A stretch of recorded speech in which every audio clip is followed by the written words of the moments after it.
What's up, everybody? Crazy 8 here with another Transformers. I'm so used to doing them. Another Star Wars Vintage Collection toy review from the Acolyte. We are looking at May Assassin. I already took her out of the packaging. I want to fiddle with the mask and all that and play with it and see what she's all about.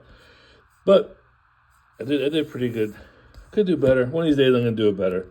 I just don't have patience to do it. And I don't really care how perfect this looks. It's one of my little secret goals to try to get the plastic casing off of this nicely. Again, that's just with me not being patient. Here's a picture of her from the Acolyte in her mask. I got it at Ross for $4.99. Back of the cardboard. Here is a product shot of her. Here's a little brief bio, and she is number 328 in the Vintage Line collection. And then down here we got a bunch of words and stuff like that in different languages and blah, blah, blah. But that is the card back for May from the Acolyte. Now let's take a look at the figure and her accessories. Can't get her to stand up. She got small feet. And yeah, so anyway. She comes with 3 accessories. She comes with 2 of these blades, which I know was easy to lose because it's so tiny. She comes with 2 of those.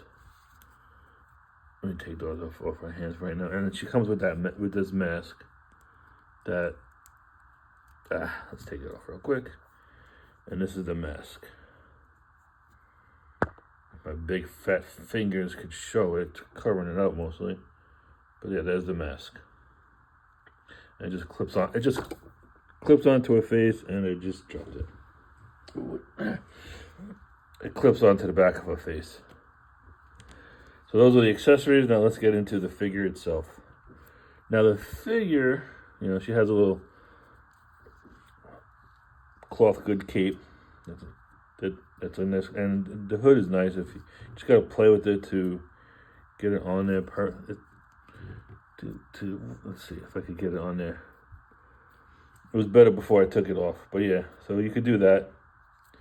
Let's take a look at her face. So here is her face. Now, I know nothing about this character, nor the Acolyte, never watched it.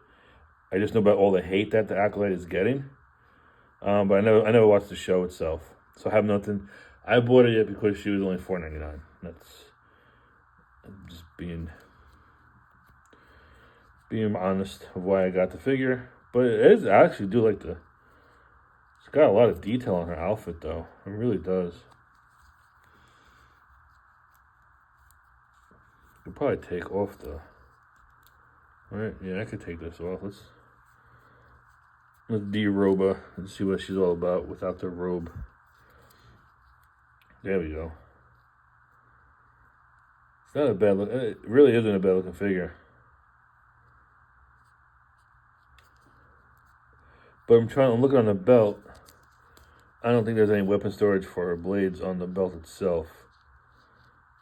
I love weapon storage when you could put it on the figure instead of having them holding it. Yeah, not much, a decent sculpt though. A lot of detail on the armor itself. Yeah, that's the figure in a nutshell, really. I mean, you do got good articulation, stuff like that. This hinders it, kind of. You can't go full Van Damme.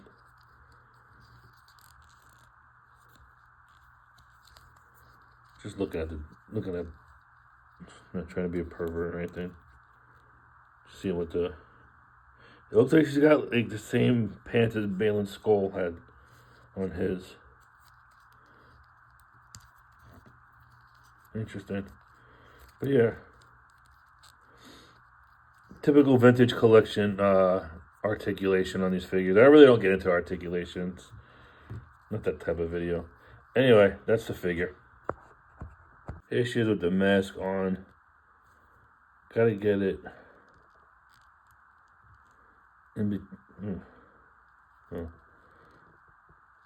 Try to get it over her face, but then it covers it. There we go. You gotta get it underneath her hair for it to work, and then you can put the robe over it like that.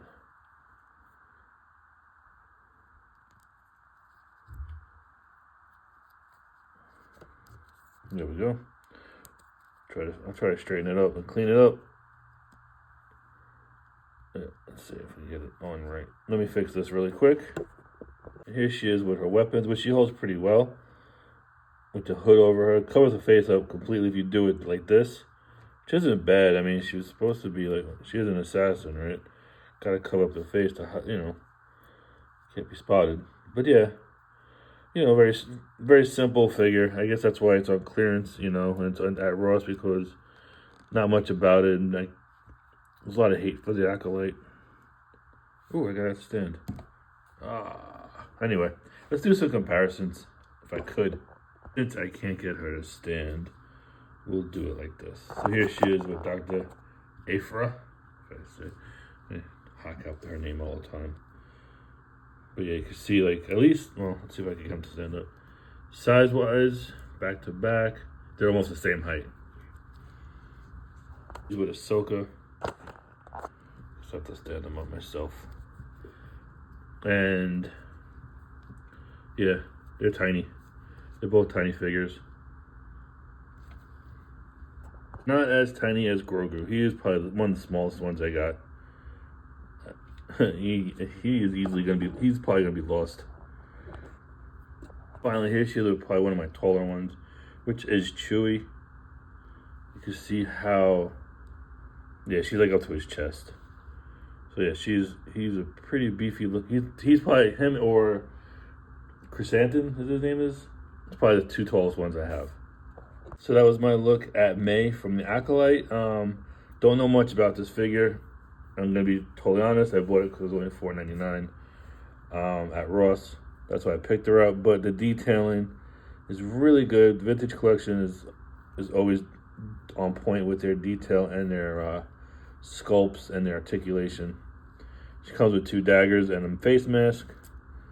I mean, it's just because I got fat fingers. It's a little clumsy for me to put it on, but once you get it on, that's what it looks like. You could fiddle with it to get it to fit right.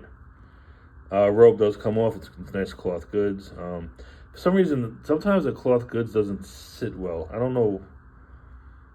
Yeah, but all in all, decent figure. I mean, it wasn't something I would pay full price for, to be honest. I don't know. Maybe if I watch the Acolyte, I might like the character more. Who knows? Maybe that's down the pipeline. Eventually, I'll watch it. But anyway, that's it for this figure. I do hope you all enjoy it. Until next time, Crazy Eights is out.